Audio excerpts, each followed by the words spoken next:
Hello everyone, this is Priya Mishra and welcome to JR tutorials. तो कैसे हो गाइस? आई होप सभी मजे में होंगे और बढ़िया तरीके से पढ़ाई कर रहे होंगे। चलो स्टार्ट करते हैं हमारा आज का लेक्चर, जिसके अंदर अगेन हम बहुत ही इंपॉर्टेंट टॉपिक को स्टार्ट करने वाले हैं हमारे इस चैप्टर का, जो कि है आपका 10th स्टैंडर्ड हिस्ट्री का चैप्टर 9, जिसका नाम है हेरिटेज मैनेजमेंट। ओके गाइस, सो हेरिटेज मैनेजमेंट ये जो आपका चैप्टर है, इसके अंदर के आपके 3 लेक्चर्स, मींस कि इससे पहले आपके 2 लेक्चर्स जा चुके हैं। अगर आप सभी ने लेक्चर 1 एंड लेक्चर 2 को नहीं देखा है तो फटाफट से दौड़ के जाओ और सर्च करो 10th standard 9th chapter history का, आपको प्लेलिस्ट के अंदर अवेलेबल हो जाएगा। फटाफट से जाकर देख लो, ताकि आपको इस चैप्टर के अंदर का, जो कि आपके हिस्ट्री सिविक्स का लास्ट चैप्टर है, इसके अंदर का बहुत ही इंपॉर्टेंट चीजें हेरिटेज मैनेजमेंट में। सबसे पहले हमने क्या देखा हुआ था? सबसे पहले हमने सोर्स ऑफ हिस्ट्री देखा था, नेसेसरी ट्रेनिंग देखा था, उसके बाद हमने म्यूजियम्स के बारे में देखा था, बहुत सारे अलग अलग म्यूजियम्स के बारे में हमने देखा था।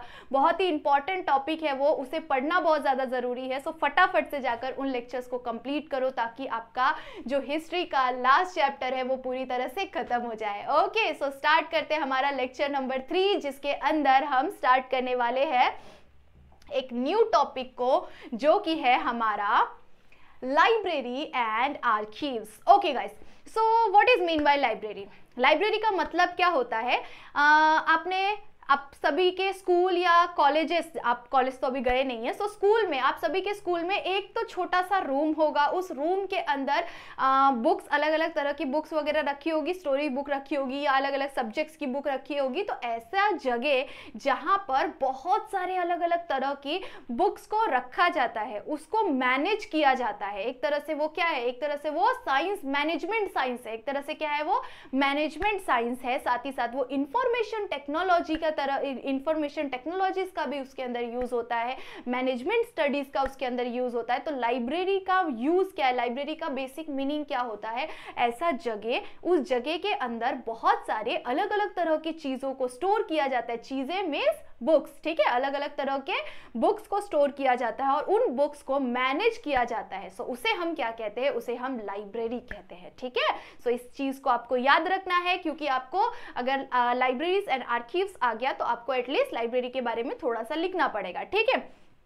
सो ये जो लाइब्रेरी है, एक तरह से क्या है? एक तरह से ये हमारा ब्रांच ऑफ एजुकेशन है। क्या है ये? हमारा ब्रांच ऑफ एजुकेशन है। इसके अंदर हमें एक तरह से एजुकेशन मिलता है, मल्टीपल तरह के हमें इंफॉर्मेशंस मिलते हैं। अगर आपको कुकिंग सीखना है तो आप कुकिंग के भी बुक्स वहां पर अवेलेबल होते हैं, ठीक है? उसके साथ साथ आपको बहुत सारे अलग अलग फेमस पर्सनालिटीज के बारे में बुक्स मिलेगी, जिन्होंने बहुत अच्छा सक्सेस गेन किया है अपनी पूरी लाइफ जर्नी के अंदर। उन्होंने कुछ ना कुछ अचीव किया हुआ है, उनकी अचीवमेंट की स्टोरीज, ऐसे बहुत सारे सक्सेसफुल पर्सन की स्टोरीज, ऐसे अलग अलग तरह के लैंग्वेजेस के बुक, अलग अलग तरह के सब्जेक्ट्स के बुक, ऐसी बहुत सारी अलग अलग तरह की चीजें आपको वहां पर मिल जाएगी। आपके हिस्ट्री से रिलेटेड कौन कौन से राजा महाराजा हो चुके हैं, उन्होंने कौन सी अचीवमेंट की, कौन सी चीजें उन्होंने अचीव किया, कहां से कहां तक उन्होंने, उनकी लाइफ जर्नी कैसी थी, उन्होंने अपनी पूरी लाइफ जर्नी के अंदर क्या क्या चीजें की, ऐसी बहुत सारी अलग अलग चीजों के बारे में आपको इंफॉर्मेशन मिलता है। कहां से मिलता है? लाइब्रेरीज के अंदर से मिलता है, ठीक है? सो इसीलिए लाइब्रेरी क्या है? एक ब्रांच ऑफ इंफॉर्मेशन है, एजुकेशन है, ठीक है? सो इस चीज को याद रखना है आपको। ओके, चलो सो आगे बढ़ेंगे। हम लोग देखेंगे कुछ लाइब्रेरीज के बारे में, कुछ बहुत ही इंपॉर्टेंट एंड अर्लीस्ट लाइब्रेरी है हमारे पूरे वर्ल्ड के अंदर। सोचो कि हमारे पूरे वर्ल्ड के अंदर कुछ अर्लीस्ट लाइब्रेरीज है जिनके बारे में अभी हम देखने वाले हैं, ठीक है? सो उसमें हमारा भी आता है, हमारे इंडिया का भी लाइब्रेरी है, ठीक है?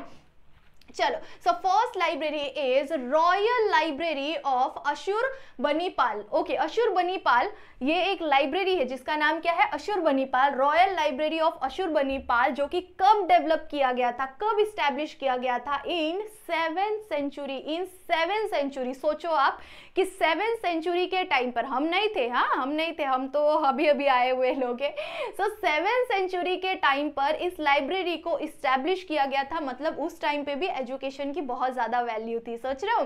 सो उस टाइम पर इस लाइब्रेरी को इस्टेब्लिश किया था, किसने इस्टेब्लिश किया था, अशीरियन इंपेरियर जो थे, उन्होंने कौन सी जगह पर, मेसोपोटामिया, इस प्लेस पर इस लाइब्रेरी को, इस लोकेशन पे इस लाइब्रेरी को इस्टेब्लिश किया था। ठीक है, सो याद रखना है फर्स्ट लाइब्रेरी हमने कौन सा देखा, रॉयल लाइब्रेरी ऑफ अशुरबनीपाल। ठीक है, रॉयल लाइब्रेरी ऑफ अशुरबनीपाल, जिसे कब इस्टेब्लिश किया था, 7th सेंचुरी के अंदर इस्टेब्लिश किया था। कौन से प्लेस पर इस्टेब्लिश किया था, मेसोपोटामिया के अंदर इस्टेब्लिश किया था। ठीक है, चलो आगे बढ़ जाते हैं, नेक्स्ट लाइब्रेरी की तरफ बढ़ेंगे। सो नेक्स्ट लाइब्रेरी हमारे इंडिया का लाइब्रेरी जो कि है तक्षशिला यूनिवर्सिटी। ये जो तक्षशिला यूनिवर्सिटी है, आपने कभी ना कभी तो जरूर से सुना होगा, हमारी सबसे बड़ी यूनिवर्सिटी है ये तक्षशिला यूनिवर्सिटी, जिसके अंदर जो लाइब्रेरी है उसे स्टैब्लिश कब किया गया था, 5th सेंचुरी के अंदर, 5th सेंचुरी BCE के अंदर इस लाइब्रेरी को स्टैब्लिश किया गया था। है ना, बहुत ज्यादा इंटरेस्टिंग, हमारा इंडिया कम है क्या किसी से। चलो आगे बढ़ जाते हैं, next library is Alexandria, Egypt. Alexandria library है जो कि इजिप्ट के अंदर इस्टेब्लिश किया था, इजिप्ट के अंदर इस लाइब्रेरी को बनाया था। ये लाइब्रेरी सबसे अर्लीस्ट लाइब्रेरी है इन द वर्ल्ड, पूरे वर्ल्ड में सबसे जो पुराना लाइब्रेरी है वो लाइब्रेरी कौन सा है, अलेक्जेंड्रिया, इजिप्ट। कौन से टाइम पर इस्टेब्लिश किया गया था, 4th सेंचुरी के टाइम पर इस्टेब्लिश किया था। यहाँ पर हमने 3 लाइब्रेरीज देखी थी, जो कि देखा अभी हमने, जो कि क्या है, अर्लीस्ट लाइब्रेरी है हमारे इन द वर्ल्ड में, पूरे वर्ल्ड में जो अर्लीस्ट लाइब्रेरीज है ये कुछ लाइब्रेरीज है ना, बहुत ज्यादा इंटरेस्टिंग। सो लाइब्रेरी का मीनिंग क्या है, जहां पर अलग अलग तरह की बुक्स को स्टोर किया जाता है, अलग अलग पर्सनैलिटी जो बहुत ही अचीवमेंट गेन किए हुए, ऐसे बहुत सारे अलग अलग पर्सनैलिटीज है, हमारी हिस्ट्री से रिलेटेड, हमारे एम्पायर से रिलेटेड, राजा महाराजा से रिलेटेड, हमारे देश के बारे में, हमारे संस्कृति के बारे में, ऐसी मल्टीपल चीजों के बारे में जहां पर बुक्स को स्टोर करके रखा जाता है, ऐसे जगह को हम लाइब्रेरीज कहते हैं। और हमारे यहाँ पर कुछ अर्लीस्ट लाइब्रेरीज है जिसे हमने यहाँ पर कंप्लीट किया। ठीक है, उसके बाद अगर हम लाइब्रेरी की स्टोरी में आगे बढ़ेंगे तो एक और लाइब्रेरी है जिसकी बहुत ही इंटरेस्टिंग स्टोरी है। क्या है इसकी इंटरेस्टिंग स्टोरी, चलो सुनते हैं। ये जो लाइब्रेरी है इसका नाम है सरस्वती महल ग्रंथालय। सरस्वती महल ग्रंथालय ये एक लाइब्रेरी है। कहाँ पर है ये लाइब्रेरी, इन थंजावर। ठीक है, मैं यहाँ पर आपको स्पेलिंग लिख के दिखाती हूँ, मुझे बोलने नहीं, जब आप लोग ने अगर टेक्स्ट बुक ओपन करके रखा हो तो आपको टेक्स्ट बुक में दिख जाएगा। ठीक है, तो थंजावर ये एक जगह के अंदर इस लाइब्रेरी को इस्टेब्लिश किया गया था। कौन सी लाइब्रेरी को, सरस्वती महल ग्रंथालय, इस लाइब्रेरी को इस्टेब्लिश किया था। ठीक है, कौन सी जगह पर है ये, तमिलनाडु के अंदर ये लाइब्रेरी लोकेटेड है। कहाँ पर, तमिलनाडु के अंदर।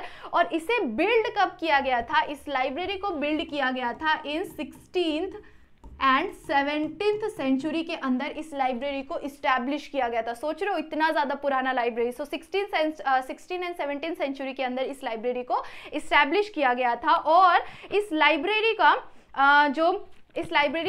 जब ये इस जगह पे बना हुआ था, कौन से डायनेस्टी था वहां पर, नायक डायनेस्टी थी। ठीक है, उस टाइम पर नायक डायनेस्टी था, उस टाइम पीरियड जो था उनका टाइम पीरियड था। उसके बाद इन द 1675 सेंचुरी के बाद यहाँ पर एक दूसरे आए, किनका राज चलने लगा, एक दूसरे पर्सन का राज चलने लग गया, जो कि है भोसलेस। क्या नाम है उनका, व्यंकोजी राजे भोसले। इनकी वहां पर इनका रूल चलने लगा। जब इनका रूल चलने लगा तब जाकर इन्होंने इसका नेम क्या कर दिया था, चेंज कर दिया था। ठीक है, इसका नाम उन्होंने चेंज कर दिया और तब जाकर उन्होंने इसका नाम क्या रखा था, सरस्वती महल, ये लाइब्रेरी का उन्होंने नाम रखा हुआ था। ठीक है, सो आई होप सो आप सभी को ये समझ में आ रहा होगा कि ये एक लाइब्रेरी है जिसकी ये स्टोरी है। ठीक है, चलो सो ये था हमारे पूरे लाइब्रेरीज, मल्टीपल लाइब्रेरीज। अब इसके अलावा दिल्ली के अंदर भी बहुत सारी अलग अलग लाइब्रेरीज है। आपको बहुत सारी छोटे मोटे लाइब्रेरीज बहुत सारी अलग अलग जगह पर दिखाई देगा। मेन मुंबई साइड भी अलग अलग आपको लाइब्रेरीज दिखाई देंगे, जहां पर आप जाकर बैठकर आपको जिस भी सब्जेक्ट के बारे में पढ़ाई करनी है, आप थोड़े बहुत पैसे वहां पर रख देंगे और उसके बाद जाकर आप वहां पर आराम से पढ़ सकते हैं। जिस भी सब्जेक्ट के बारे में पढ़ना है, जो भी हायर स्टडीज करनी है, आपको वहां पर एक्स्ट्रा पे नहीं करना पड़ता, कुछ पैसे देने पड़ते हैं और फिर जाकर आप वहां पर पढ़ सकते हैं। ठीक है, चलो, सो ये कुछ लाइब्रेरीज थी जिसे बहुत ज़्यादा सालों पहले इस्टेब्लिश किया गया था। चलो आगे बढ़ जाते हैं। Next topic is archives. Okay, so archives क्या होता है? एक तरह से डॉक्यूमेंट्स, हमारे हिस्ट्री से रिलेटेड, हमारे हिस्ट्री में कौन कौन सी चीज़ें हुई है, कैसे हुई है, कितने से कितना इलाका हमारा होता है, कौन से स्टेट कितना, मतलब कौन सा स्टेट कितने एरियाज में है, तो ऐसी जो कुछ प्रोफेशनल डॉक्यूमेंट्स होती है इस जगह पर स्टोर करके रखी जाती है। सो हमारे इंडिया के अंदर मल्टीपल आर्कीव्स है, ठीक है। सो आर्कीव्स का बेसिक मीनिंग ही ऐसा होता है कि वहां पर डॉक्यूमेंट्स को मैनेज किया जाता है। क्या किया जाता है? डॉक्यूमेंट्स का मैनेजमेंट होता है। इसके अंदर इंफॉर्मेशन टेक्नोलॉजी एक बहुत ही इंपॉर्टेंट रोल प्ले करता है, ठीक है। सो इंडिया का फर्स्ट आर्कीव्स कौन सा है? First official archives in India is Imperial Record Department. ये एक आर्कीव है जिसका, जो कि हमारे इंडिया का फर्स्ट आर्कीव है, ठीक है। सो ये कुछ क्वेश्चंस आ सकते हैं आपको, तो इसीलिए याद रखना है आप लोगों को कि रॉयल लाइब्रेरी ऑफ अशुरबनीपाल कहाँ पर लोकेटेड है। आप इजीली लिखना पड़ेगा आपको, मेसोपोटामिया में लोकेटेड है, ठीक है। सो ये चीजें कुछ इंपॉर्टेंट क्वेश्चंस जब भी मैं पढ़ा रही होती हूँ तो उस टाइम पे आपको बताती हूँ, तो आप टिक मार्क कर लिया करो एटलीस्ट, ठीक है। सो बाद में जाकर आपको काम आ जाएगा। ओके, सो उसके बाद अगर आपको फर्स्ट आर्कीव आ जाएगा तो आप लिख सकते हैं आराम से कि हमारे इंडिया का फर्स्ट ऑफिशियल आर्कीव्स कौन सा था? इंपीरियल रिकॉर्ड डिपार्टमेंट, ठीक है। उसके बाद अगर इसकी बात करें तो इसे कब इस्टेब्लिश किया गया था? 1891 में इस लाइब्रेरी को इस्टेब्लिश किया था। कहां पर इस्टेब्लिश किया था बच्चों? कोलकाता में इस लाइब्रेरी को इस्टेब्लिश किया गया था। कहां पर किया गया था? कोलकाता के अंदर इस लाइब्रेरी को इस्टेब्लिश किया गया था। और फिर जाकर कुछ टाइम के बाद इस लाइब्रेरी को शिफ्ट कर दिया गया। कहां पर शिफ्ट कर दिया गया? दिल्ली के अंदर शिफ्ट कर दिया गया। कौन से टाइम पर? 1911 सेंचुरी के अंदर, सीई के अंदर इस लाइब्रेरी को दूसरे जगह पर शिफ्ट कर दिया गया था। कौन से जगह पे? दिल्ली के अंदर इस लाइब्रेरी को शिफ्ट कर दिया गया था, ठीक है। सो ध्यान से सुनो, फिर से मैं रिपीट कर रही हूँ आपको। क्या याद रखना है? फर्स्ट ऑफिशियल लाइब्रेरी, इंडिया का फर्स्ट ऑफिशियल लाइब्रेरी कौन सा है? Imperial Record Department. ये इंडिया का फर्स्ट आर्कीव है। उसके बाद इसे, ये कौन से प्लेस पर है, कब बनाया गया था, कब इस्टेब्लिश किया गया था? 1891 सेंचुरी के अंदर इस लाइब्रेरी को इस्टेब्लिश किया गया था। कौन से जगह पे इस्टेब्लिश किया गया था? इस लाइब्रेरी को बनाया कौन से जगह पे गया था? लाइब्रेरी बोल रही हूँ, लाइब्रेरी बोला मैंने। आर्कीव, ठीक है, याद रखना है आपको आर्कीव। इस आर्कीव को कौन से जगह पे बनाया गया था? कोलकाता के अंदर ये आर्कीव्स को रखा गया था। और साथ ही साथ इसके बाद कुछ टाइम के बाद इस लाइब्रेरी को शिफ्ट कर दिया, आर्कीव को शिफ्ट कर दिया गया था। कौन से जगह पे शिफ्ट कर दिया था? दिल्ली के अंदर इस आर्कीव को शिफ्ट कर दिया था। कौन से टाइम पर? 1911 सेंचुरी के अंदर इसको शिफ्ट कर दिया गया था, ठीक है। सो याद रखना है। उसके बाद अगर हम लोग बात करें, इंडिया के अंदर जो हमारे प्रेसिडेंट थे, कौन से टाइम पर? 1998 में जो हमारे प्रेसिडेंट थे जिनका नाम है आर.के. नारायणा, इन्होंने भी लाइब्रेरी को ओपन किया, आर्कीव को ओपन किया था। कौन से जगह पे? पब्लिक के लिए, इंडिया के अंदर पब्लिक के लिए इन्होंने एक आर्कीव को ओपन किया था, ठीक है। ऑफिशियली एक आर्कीव को ओपन किया था, ठीक है। कौन से टाइम पर ओपन किया था? उन्होंने 1998 में ओपन किया था। किसने ओपन किया था? प्रेसिडेंट ने ओपन किया था। कौन से प्रेसिडेंट ने? आर.के. नारायणा, इन्होंने इसको ओपन किया था, ठीक है। अब जो ये, अगर हम लोग आगे बढ़े तो आर्कीव्स के अंदर मल्टीपल तरह के लैंग्वेजेस के अंदर अलग अलग तरह के डॉक्यूमेंट्स वगैरह को स्टोर किया जाता है। और सभी जितने भी स्टेट्स हैं सभी के अपने अपने आर्कीव्स भी होते हैं, ठीक है। अलग अलग स्टेट के अपने अपने आर्कीव्स भी होते हैं। अगर हम लोग आर्कीव्स की बात करें तो ये जो आर्कीव बनाया गया था प्रेसिडेंट द्वारा, जो ये आर्कीव बनाया गया था पब्लिक के लिए, इस आर्कीव के अंदर जब 1748 का जो टाइम पीरियड था, 1748 का जो टाइम पीरियड था, उस टाइम पीरियड से लेके अभी तक के, जिस टाइम पर इसे इस्टेब्लिश किया गया तब तक के जितने भी ऑफिशियल डॉक्यूमेंट्स है उन्हें क्रोनोलॉजिकल ऑर्डर में इस चीज को लगाया गया था, ठीक है। क्रोनोलॉजिकल ऑर्डर में एक तरह से एक के बाद एक पूरे साल के बारे में जितने भी डॉक्यूमेंट्स है उस चीज चीज़ को उसके अंदर स्टोर किया गया था, ठीक है। और ये इंक्लूड करता है record in English, Arabian, English, Arabic, Hindi, Persian and Sanskrit and Urdu languages. In languages में ये डॉक्यूमेंट्स को स्टोर करके था, इंक्लूड किया गया था उसके अंदर, ठीक है। और ये ऑल्सो ये इंक्लूड करता है मोदी स्क्रिप्ट को, ठीक है, मोदी स्क्रिप्ट को भी ये इंक्लूड करता है, ठीक है। ओके, सो अगर हम लोग आगे बढ़े तो अब जैसा कि मैंने आप लोगों को बताया कि जितने भी स्टेट है, सभी स्टेट के अपने अपने आर्कीव्स होते हैं। अगर हम लोग महाराष्ट्र के आर्कीव्स की बात करें, हम सभी महाराष्ट्रियन नहीं है, बट हम महाराष्ट्र के अंदर रहते हैं, तो महाराष्ट्र के जो आर्कीव्स है, कौन कौन से जगह पे आर्कीव्स है यहाँ महाराष्ट्र स्टेट के गवर्नमेंट द्वारा, महाराष्ट्र स्टेट के गवर्नमेंट द्वारा बहुत सारे अलग अलग आर्कीव्स के ब्रांचेस बनाए गए हैं इन्हीं जगहों पर। कौन कौन से जगहों पर बनाए गए हैं? सबसे पहले मुंबई के अंदर, पुणे के अंदर, कोल्हापुर के अंदर, उसके बाद औरंगाबाद के अंदर एंड नागपुर के अंदर। तो ये 5 ब्रांचेस बनाए गए हैं आर्कीव्स के, कहां पर? महाराष्ट्र स्टेट गवर्नमेंट द्वारा, ठीक है। सो आई होप सो आपको समझ में आ गया होगा कि आर्कीव्स क्या है एंड लाइब्रेरीज क्या है, ठीक है।